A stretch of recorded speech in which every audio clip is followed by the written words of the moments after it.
God, for the people of God. Thanks be to God.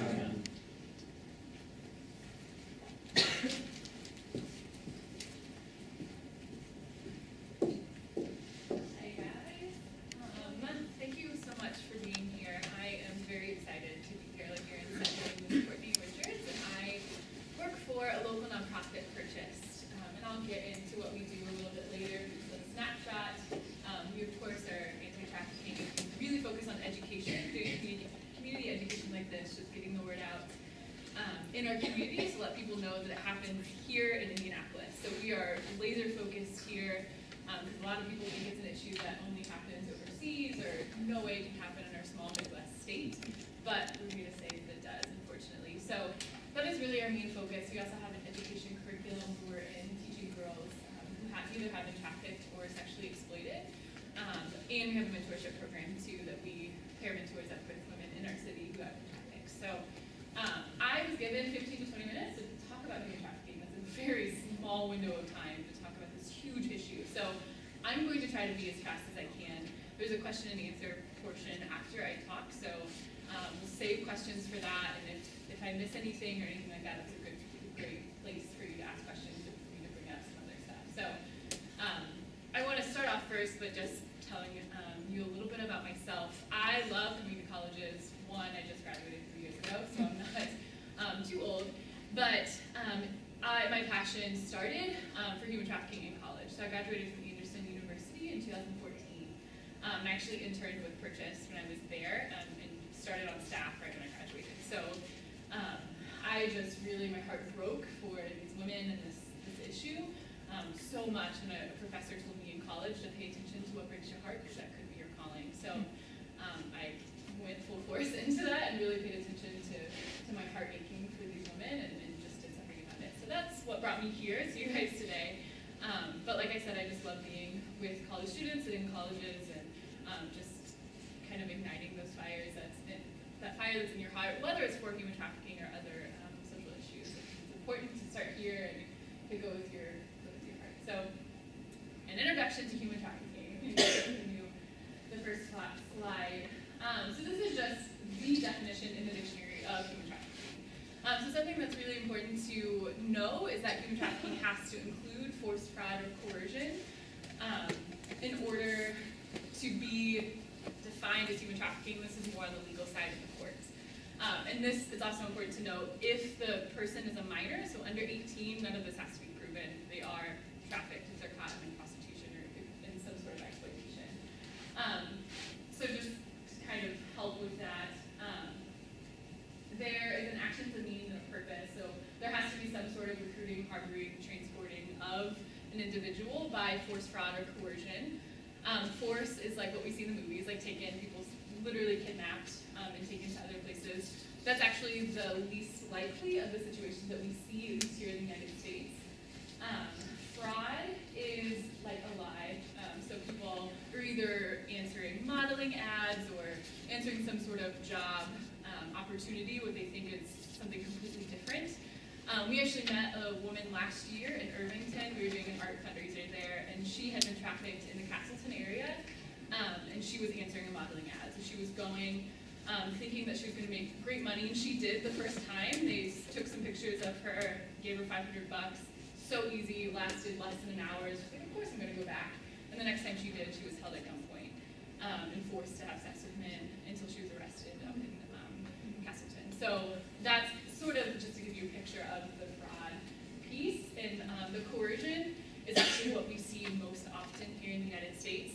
It was highlighted really well in that video. I meant to wrap up that video too, and I'll get to that. But it's a lot of the times that, and I will say women, just to let you know, because that's who we deal with at Purchase, but men are also included in this. It's just at a lower number that we know of right now. But a lot of times women are coerced, manipulated into loving their pimps or the men who are trafficking them. Or sometimes I've heard stories of survivors who were actually trafficked by women. They were befriended by women. I mean, and it's a manipulation that can last anywhere from, I mean, it can last just days or it can last up to a year. They put in the work to do this. So they're buying them nice things, just honestly loving them, they know how to prey on vulnerable women, unfortunately, and they're just really smart. And so they really attack those vulnerabilities in these, 12, 13, 14, up to 18-year-olds, and manipulate that. And then, of course, for the purpose of commercial sex, labor, services. So we can go to the next slide. And these are just some statistics that I'm sure if you have known anything about human trafficking that you have seen. I'm not going to go too in depth. One, you can read them. Two, we don't necessarily, we still share these statistics because it's a good snapshot of, holy moly, this is a huge industry, it's awful. But a lot of these statistics are also old. I still show this because that's really to highlight that, yeah, these are old, they're probably much bigger now. And so, yeah, just to show that a lot of people are trafficked, a lot of them are children. It's a huge multi-billion-dollar industry. That's why it's so prevalent in the United States. People make money. And a huge thing is that, this is said a lot, but people who are selling drugs or doing drug trafficking, that drug can be sold once. You can only make money off that drug once, whereas a human being, you can make money an infinite amount of time on one human being. So that's why it's so huge. Next slide. You may know this, but it takes many different forms, and these are the three biggest ones. The most that we see in the United States is sex slavery, and a lot of times that's hidden under the umbrella of prostitution, pornography, and strip clubs and things like that. And so that's why too you'll hear me say, you'll hear me use terms like johns and pimps and stuff like that, because that's what we see most here. But it can also be bonded labor. This is a lot of times is most prevalent overseas, so people not making fair wages and being enslaved and making clothes and rugs, chocolate, coffee, a lot of different things. And I think I'll touch into fair trade a little bit later, but that kind of plays into why we want to buy fair trade, to make sure that the people making our products are not enslaved. And then domestic servitude is kind of like a maid, a housekeeper. They come, a lot of times this is people coming into the United States thinking that they have this great job, this great opportunity, and are held in houses, and then they get all of their identification and all of those things taken away from them, and then they're enslaved to these houses. These are just some of the terms that are involved in human trafficking.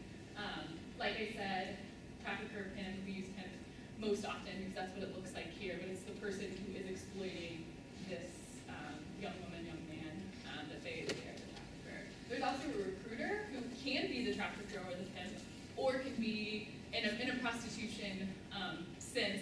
It can be even a woman who maybe was a prostitute and she wants to get out of having sex every day or sex as often.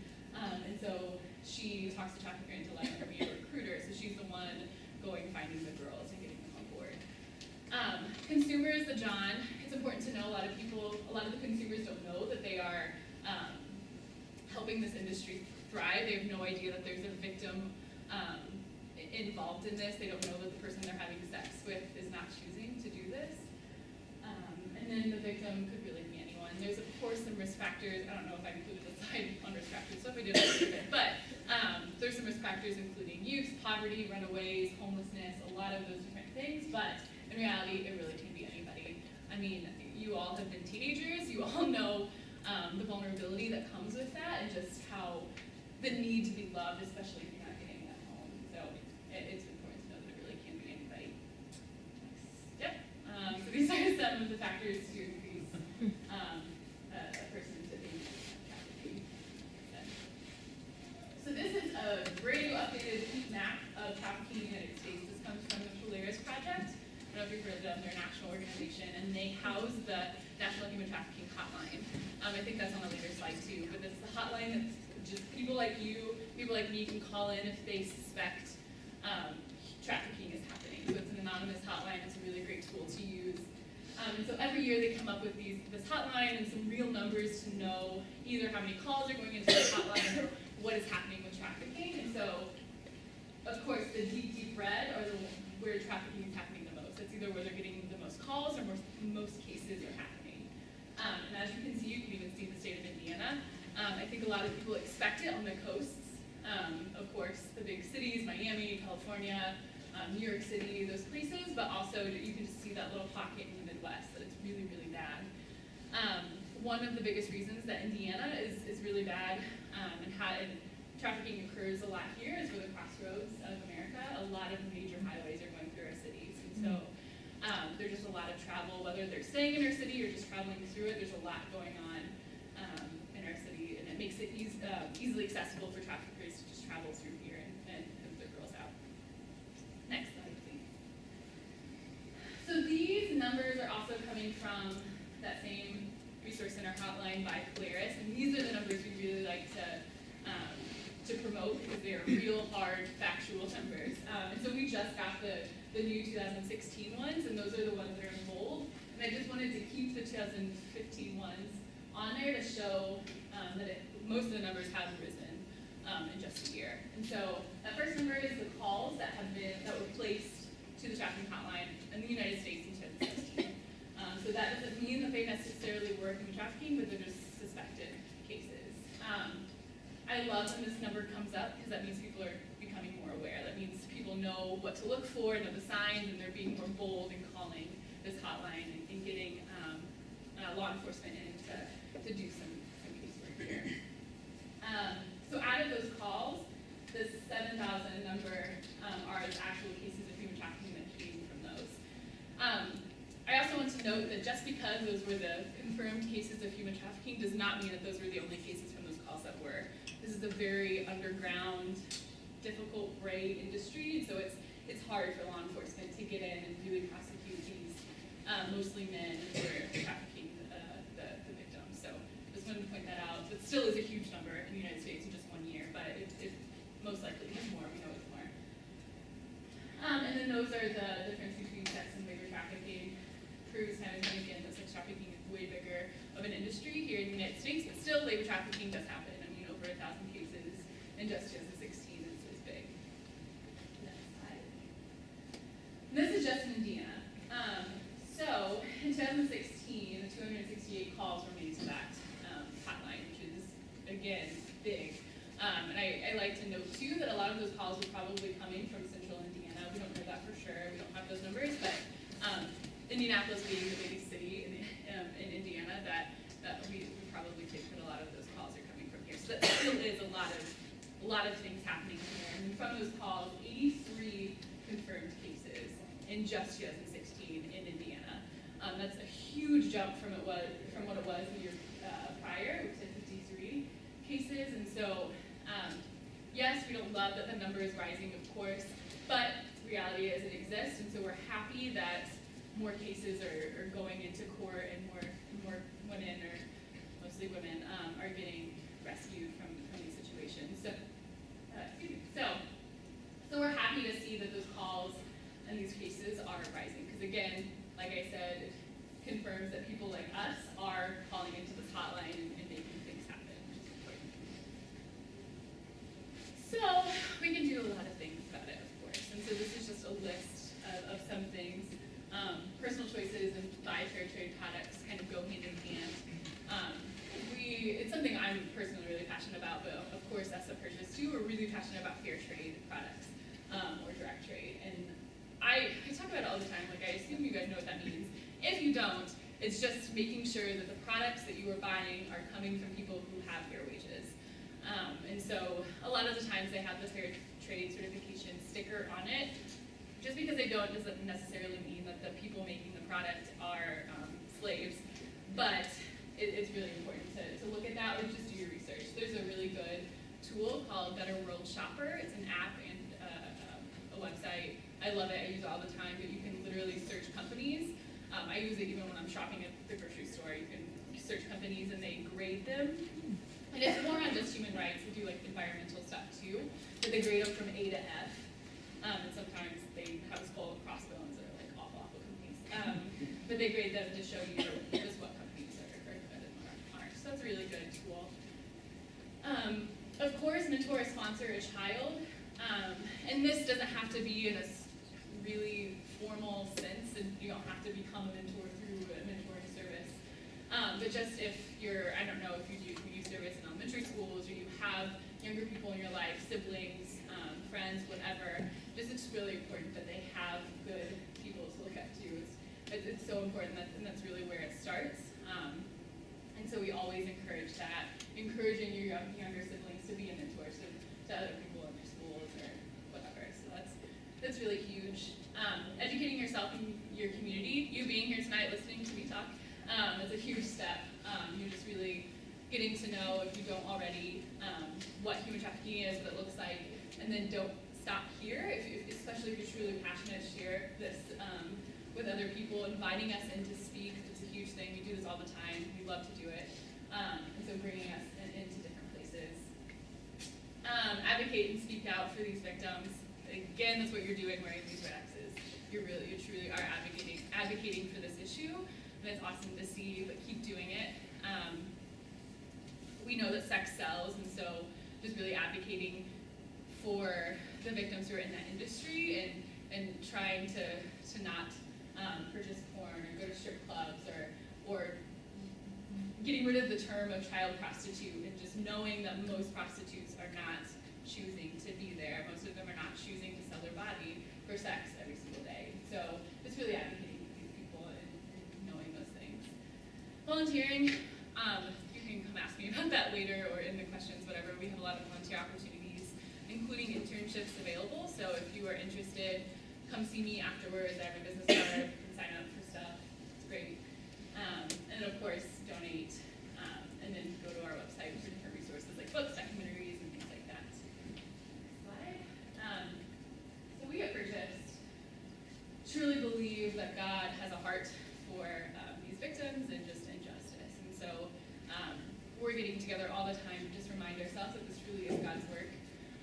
And that you can just, of course, take note of these verses. I'm not going to read them right now, but we just know that He truly does desire these people and the oppressed, but also we know that it's not all on our shoulders, that we can do what we can, but ultimately He is King and He loves them and He already sees the end. And so just truly trusting in Him and His work, and you're already here praying and worshiping, which is a huge step into advocating for these victims. So thank you for that.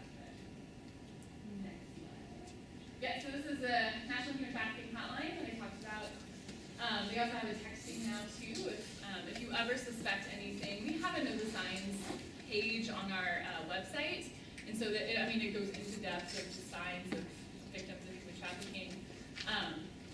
It's really important to not try to interfere, because most of the time it's going to be a very dangerous situation. So we highly encourage you either call this number, text us the B3 number to the 233-723, or if it's an emergency, call 911, of course, or call your local police station. But or if you have questions in the question and answer portion, I can tell you some of the signs too.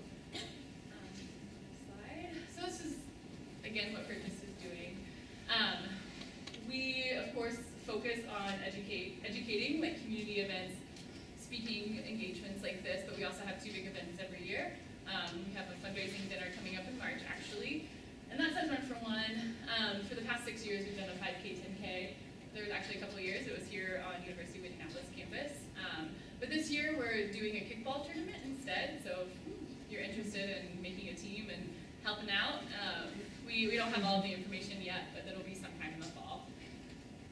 So that documentary nights, we have a lot of great documentaries that we can come show. We do that all the time as well. The video that we actually watched, The Making of a Girl, they have a documentary called Very Young Girls that looks into the lives of Rachel Lloyd, who was speaking. She started GYMS, which is a nonprofit in New York, and she was a former victim of human trafficking, and then she started this home for girls there who are trafficked. And it's such a good documentary that really looks into what it looks like here in the United States, and it just follows the lives of like 10 girls who are being trafficked. So it's really, really good, really heartbreaking, but a great documentary. Talked about My Life, My Choice. That's the 10-week curriculum where we go in and teach girls just who have been trafficked or sexually exploited.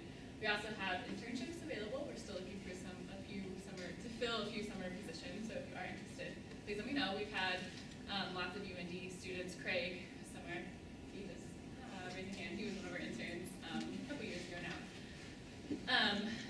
So we have this available, and then our Allies is our mentorship program where we train mentors ourselves and pair them up with girls in our city who have been trafficked. So that's a very quick explanation of what we do. And that's just my information. That's also on the business card if you want